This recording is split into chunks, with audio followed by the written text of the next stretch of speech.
ఈ మహాపతివ్రత ఇక్కడ మొదలెట్టింది.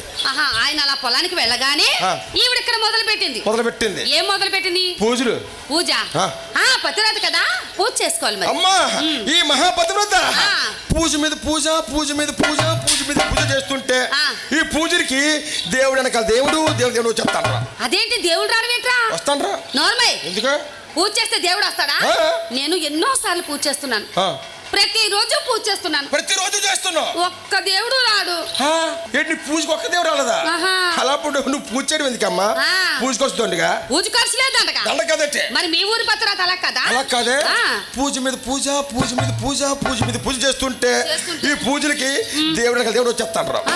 ఈ ద్వారం అంటే దేవుడు రావడం, ఇక్కడ పూజ చూసుకోవడం, దక్షిణ సమర్పించడం, ఈ ద్వారం అంటే వెళ్ళిపోవడమే. అది కాదు, ఈ ద్వారం వెంబటి వచ్చిన వాళ్ళు మళ్ళీ ఇలాగే కదా వెళ్ళాలి. ఎలా కదా వెళ్ళాలి? దేవుడు దేవుడు గుద్దుకుంది ట్రాఫిక్ జామ్ అయిపోతుంది. అమ్మో.